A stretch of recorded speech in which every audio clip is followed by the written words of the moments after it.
Hello there! I'm working with the Autumn Toile collection from Stampin Up. In my last video where I used this collection, I mentioned that I thought this would be perfect for documenting hunting photos. I'm finally putting that idea to use. I'm scrapbooking pictures of my boys from one of their hunting trips. I already know I want to use the tree pattern paper. I just love these big trees and the little bucks and deers scattered throughout. I think it's perfect for a hunting layout. And of course, I'll also be using the B side with the cozy checked design. It reminds me of flannel shirts and warm layers that you'd wear on a chilly hunting day. Since these are my main two patterns, I'm setting the others aside and I'll bring in Mossy Meadow cardstock for my base. I'm trying something a little bit different today. I'm picturing that tree pattern sitting along both sides of the spread, maybe around 7 inches on the one side and then 5 on the other. So I'm documenting 6 photos from November of 2020. And they come with a funny story. I'm not entirely sure yet how I want my photos arranged. I usually start by looking at which way the subjects are facing. I like them to face into the layout. Most times I pick my favorite and place it on the left and then build from there. So maybe these 4 could sit on the right, maybe in like a grid formation. Or maybe I'll switch that up. Let's hold that thought. This is what fall looks like here in Alberta, Canada. Not a lot of leaves left on the trees, a bit of snow cover, and freezing temps. As you can see, they are all bundled up. Very teddy beared, as we like to say. Fall doesn't last long around here. By the end of October, we're basically calling it winter, even if the calendar disagrees. I have basic beige two-toned cardstock that I've cut in half. I'm using the darker side, and I'm envisioning a horizontal band across the center of the layout. Well, I thought I was using the darker side. Oops, let me flip that over. Each piece is 6 by 12 right now, but I'll trim them down once I figure out the exact placement. I'm pretty happy with the direction that this is going. So I'll commit to trimming down that tree pattern paper at the 7-inch mark. I like the idea of having a wider piece on the left. I feel like it shows off more of that gorgeous pattern. As for the checked print, I would like to see it kind of peeking out all the way around the beige cardstock, like a full frame. But that would take up a lot of paper. You know what? As much as I would love that look, I think I'm going to cut 4 1-inch strips instead and place them along the top and the bottom of the beige cardstock. Off camera, I trimmed the beige cardstock so each side measures 9.5 by 6 and my 4 strips are 1 by 9.5. Now, if you wanted, and I might, you could remove the paper behind the cardstock and to save that for another project. I'm still playing around with photo placement here. I could stack these 2 and move this one to the side, and that would leave space over here for my journaling. That could work. Moving on. I do know I'd like to add an early espresso cardstock mat behind each photo. I think that rich brown is really going to tie everything together and help the photos stand out. I want to introduce a bit more color to the layout. Now, if you look at this picture, you'll notice the strap on my husband James's shoulder, and I see that same tone in Evan's jacket over here. It's this beautiful rust color. This paper is from the Gathering Together collection. Such a gorgeous mix of fall colors, and I feel like it coordinates perfectly with the Autumn Toile paper.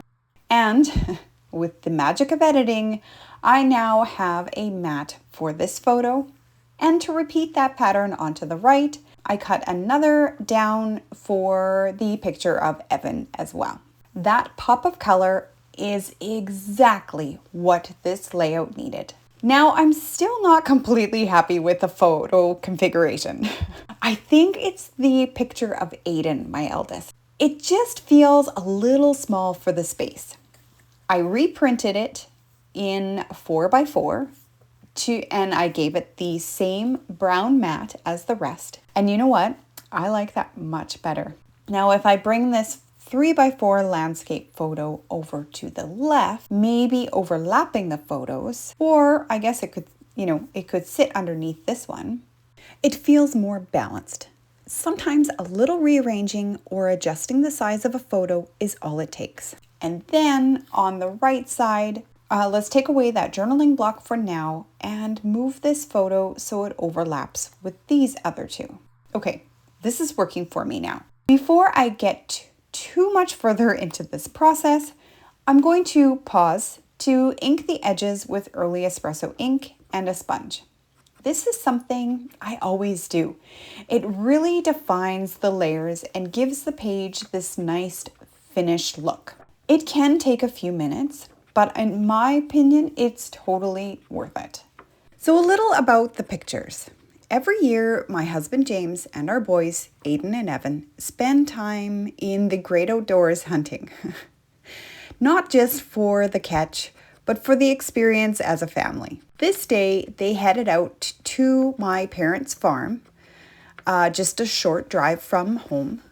There's like a big hay field, lots of tree cover, a few older trailers they can hide in, and there's even a couple of tree stands set up. A real hunter's dream. I'm avoiding the inside edges here to give the layout a more continuous 12x24 look. For the title, I'm using the party alphabet dies to spell out the word trees. There's a nice open area at the top of the layout that's perfect for it. I'll place the T and R on the left side and then finish the rest on to the right. And of course, I'll need to cut the E twice. I'm using crumb cake, two-tone cardstock, the darker side, and I'll cut them out off camera. Now, once I cut these all out, I thought, why not emboss them? I did this one off camera to kind of test it out, and I really like the finished look. This embossing folder is an oldie but goodie from my stash. It gives a subtle birch tree texture. I did use this one as a stamp on a previous hunting layout a while ago. Alternatively, any kind of wood grain finish or tree design would work great for this. I am loving dressing up these die cut letters. They are a great size, and I have seen some amazing creative ways of using them on a layout. So now with a blending brush and crumb cake brown ink, I'm going to darken up the raised areas to really bring out that texture. I'll go around the edges of each letter too. Once the ink dries, it'll lighten up quite a bit. With that in mind, I'll probably end up coming back in after with a touch of early espresso to deepen those edges even more. I love how the tree design runs right through parts of each letter. It gives them so much dimension. Hopefully the camera is picking that up. For the rest of the title, I turned to my Cricut. Using the print then cut feature, I printed the words among the in Cajun Craze. I used the hex code to match it perfectly. And then I gave it a white offset. So that ties back to the photo mats and helps everything feel cohesive. If you caught my last video using this collection, you might remember that I embossed a few strips of the earthen tone metallic specialty paper, and I didn't end up using them. Well, I didn't end up using these ones because the leaves embossed onto the paper would be falling the wrong way, but I think they're going to be perfect for this layout. I'll use them to finish off where the pattern paper ends. And the embossing is the same leaf design that's on the Cajun Craze pattern paper that I used to mat the two photos, which will tie that together nicely. I don't really need the full strip. I'll just cut this one into 4 sections to place above and below the horizontal band of paper. Now, I can't cut paper very straight, and I know I am not alone here. So once the strips are attached, I'll make sure I leave a little overhang and then trim them down with scissors using the layout as my guide. That really completes the look. Just a hint of shine to catch the light while keeping the overall feel masculine. I'm always happy when I can make use of leftover pieces from other projects. Let me just tuck those into place, making sure all the leaves are facing the same direction. To carry that specialty paper through the design, I used it to cut the word trees, offsetting each letter slightly to help the title stand out. The metallic shine has that gunmetal look, which ties in really nicely with the hunting outdoor theme I've got going on here. So for the embellishments, I am using the Autumn Trees bundle. I purchased the full suite, so the paper, stamps, dies, and then several other items that all came together in, one bundled price. You may have heard Stampin' Up has introduced new packaging. This is not it. I'm still waiting for my order to come, but in the meantime, I've been transferring my stamps and dies into these clear plastic envelopes with magnetic sheets. You can buy them as a set, and I found mine on Amazon, and I think they're really reasonably priced. I will link them in the description box below if you wanted to check that out. So I already have the large tree stamp, the little buck stamp mounted. One is on my Misty and the other one on a block. When I'm working with a large stamp like this, I like to use my Misty in case I didn't stamp it cleanly the first time. I'm using the dark side of crumb cake cardstock, and I did remove the extra foam piece that comes with the Misty since I'm working with the thicker red rubber stamp. I'm inking up the tree with crumb cake ink for a tone-on-tone look. Even though most of the trees in my photos have already lost their leaves, it still fits the fall in the forest vibe perfectly. Here's a little tidbit. Stampin' Up is phasing out their red rubber stamps, mostly because the materials they use to make them are getting harder to source. I really appreciate the fine lines and extra detail you get with a red rubber stamp, but I'm not gonna lie. Clear polymer stamps are definitely easier to use on scrapbook layouts. Oh my goodness, this stamp is gorgeous. Let's stamp that one more time for a crisper impression, but I have to say, it's nice being able to see exactly where you're stamping, especially when you're working around photos or layers. I'll go ahead and cut that out with the coordinating die, and off camera I used early espresso ink with a blending brush to darken the trunk, blending up towards the center of the tree and around the edges for some dimension. This set has a really pretty leaf overlay for the trees. So I cut 2, one in early espresso and then one in Cajun Craze cardstock. And to deepen that rust color, I did blend over it lightly with early espresso ink. And I'm layering the brown leaves underneath and then the rust color on top.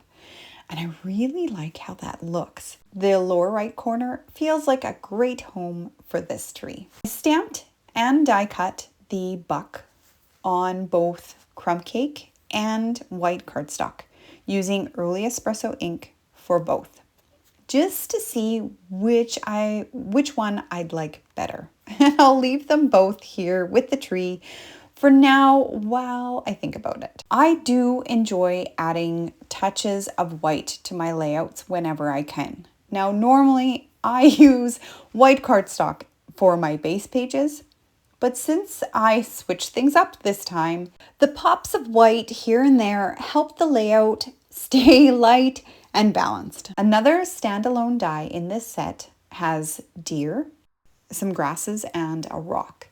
And I'm thinking if I shift this photo down slightly, I can create a little scene with that above it.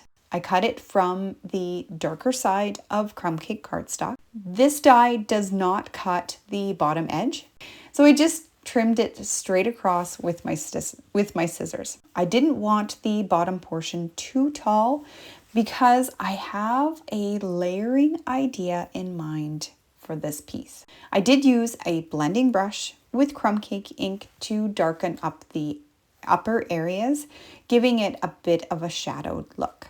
This stamp bundle is called Frosted Forest.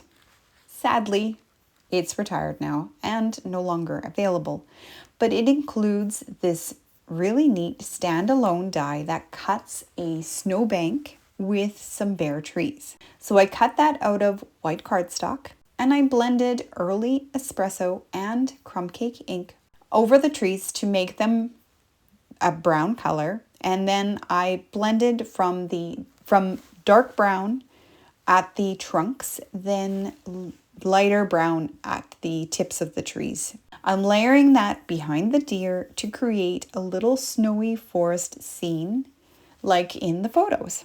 Now that I've introduced white in this cluster, and of course in the title, I'm going with the deer that I stamped on white cardstock. To finish off this scene, I cut a spruce tree from Mossy Meadow cardstock with more of the Frosted Forest dies, and then I pulled out my bin of leftover trees and sprigs from past layouts. Because why not shop your stash, right? I think I can use this log, and here's another tree cut from a Mossy Meadow. I think will work perfectly too. Another die from the Autumn Trees set, this one right here, cuts out a tree, just the branches with no leaves. There's a stamp in the set that creates a beautiful full tree and has a matching die, but I'm after just the bare branches this time. Whoops, Butterfingers. I cut this one from crumb cake cardstock and inked around the edges again. Actually, I think this would look better with a darker brown. I'll go ahead and cut another one from early espresso cardstock to swap that out. While I was off camera, I found a little pine tree from the bin of leftovers to finish off the edge of the cluster. So back to the photos. After several hours of walking, waiting, and calling, the boys were getting restless, probably out of snacks and shivering in their layers. They decided there wasn't much luck to be had that day, but instead of packing up, they thought they'd squeeze in a few practice shots. Aiden, my eldest, was using a rifle a little more powerful than he was used to. Hold that thought. For my third cluster, I'm thinking it will go down here in the lower left of the focal photo. I stamped a log round onto crumb cake cardstock using early espresso ink, and then cut some pine sprigs from Mossy Meadow. The log round was created with the textured timber stamp set from my stash. Still one of my best purchases. I love this set. Geez, I don't know why I can't seem to hold on to anything today. Anyway, the log round looks great tucked just behind the focal photo. I cut the pine branches from the golden greenery dies from my stash, another older Stampin' Up set, and I'm tucking them so that they peek out from under the photo. You know, I want to bring in just a touch of that Cajun Craze color, along with a pop of white. So I stamped the word Deer Hunter onto a white circle and ink the edges with early espresso to tone down that brightness. I like to layer embellishments both over and behind my photos to create more depth and visual interest. And the circle gives a nice base for the pine sprigs to come out of. Now I'm liking how this layout is coming together, but right now I don't have a spot for my journaling. So if I bump this picture down and over, slide this one up and shift the cluster slightly, and maybe that branch could overlap the photo like this. Yeah, you know what? I think this is going to work, and that will leave me an area to handwrite my journaling. I don't have a lot to say, but I do want to include the story, where they were, and of course, the date. I do try to include my own handwriting once in a while, even though I don't love it and I usually make a bit of a mess.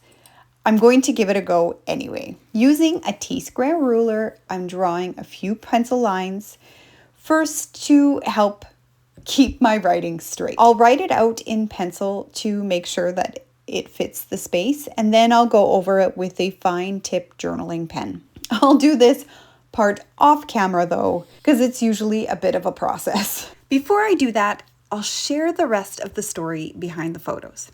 So where were we? Oh right, the practice shots. With the new rifle, he was aiming a little too confidently. He managed to scope himself. Thankfully, it wasn't in the eye, just above it, and there's a pretty good cut there. You can already see the bruise starting to form. Definitely one of those learning moments, though I don't think he found it nearly as funny as the rest of us did. I got it all to fit, but I don't love it. I'm going to leave it for now. But looking at this cluster in the lower right, it's kind of blending into the background. To help it stand out, I cut a 3-inch circle from white cardstock to represent this snowy covered ground, but it's a little too white. So I'm going to, let me grab that scrap piece of paper and blending brush. Now in the Autumn Trees set, there's a little grass stamp. I've already got it mounted to a block, and I'm using crumb cake ink once again. I'll blend some of the color onto the bottom portion of the circle. I want to mimic the snow in the photos. So lots of grass and dirt showing through. I'm a little nervous. This is kind of a small area to work on. I'm just going to grab my foam mat here first. I'm not inking the whole circle, just the bottom area that will be visible. So I just want to build up the color slowly. A light touch is key here. I'm going to start off the paper and then blend in so that I don't get any harsh lines. Let's test that. Maybe just a touch more. So don't worry if it looks uneven right now. It always smooths out once the ink dries. Now to test stamp the grass image. Do I want first or second generation? The lighter one looks nice, but I think I'm going with full strength. I'll stamp one coming off the side here, and then another one centered but slightly lower, overlapping the edge a bit. I want it to be just under the base of the tree. That's just what it needed. So no hunting, whoops, gravity wins again. Okay, so no hunting layout would be complete without a few antlers, right? I cut these using my Cricut. I have Cricut access, so I just searched antlers and these came up. I also had this sprig already cut in my stash, so I'll tuck that in too. To add a few word details to the layout, I turned to the Celebrate Together stamp set. I've been using this one a lot lately. It's full of small, useful phrases like best friends, vacation vibes, this happened, what a day, and memories. all super versatile. I stamped "This Happened," "What a Day," and "Memories" on white cardstock with Cajun Craze ink. Then I cut them into strips, inking the edges with Barely Espresso to match the others. And I'm placing them around the page. To bring in more of that rusty Cajun Craze color into this cluster, I used the leaf overlay die to cut a bunch of those mini leaves, and then I snipped them apart to scatter them around the trees and on the ground. I'm using Barely Art Glue. It's got this great precision tip that makes gluing down these little pieces so easy. I just add a few small dots of glue where I want the leaves to sit, and so it does dry quite quickly. And you know what? The best part? It dries clear and it's not shiny. Even if you happen to get a little heavy-handed with it, you won't see it. For finishing touches, I'm adding the streaked dots that come with the suite. They're in 2 different sizes, and I like to place them in groups of 3 around the clusters. I'm trying not to overthink this step. I usually start with the largest one and then I build out from there. So after staring at this layout for a bit, I decided I really don't like my handwriting. You know, I should leave it, but I just can't. I typed it out and printed it onto crumb cake cardstock.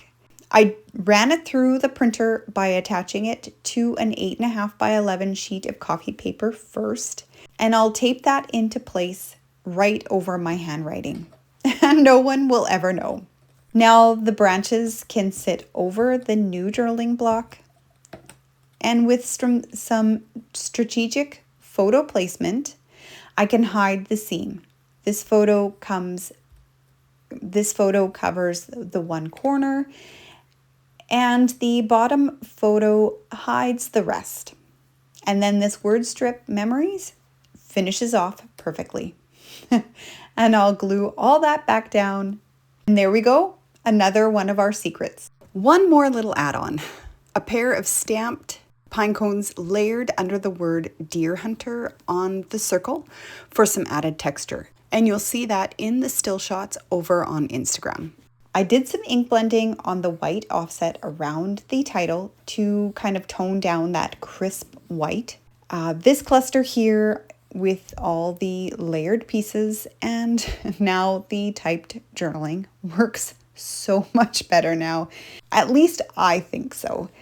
On the right side here, you can really see that embossing in the title. I am so happy with how that came together. And this scene I created here is so cute. I'm especially happy to have used the large tree stamp and dies. And that little picture is of Aiden after his battle wound. Don't worry, he wasn't seriously hurt. We wouldn't be laughing if he was. Just a bruised ego and a good story for the scrapbook. Thanks for spending some crafty time with me today. If you enjoyed this hunting themed layout, I'd love it if you subscribed to my channel and gave this video a thumbs up. And leave me a comment. Are you excited about the new stamp packaging? For still shots, head over to my Instagram page. And for more hunting scrapbook inspiration, click this video right here. Until then, keep telling your stories one page at a time.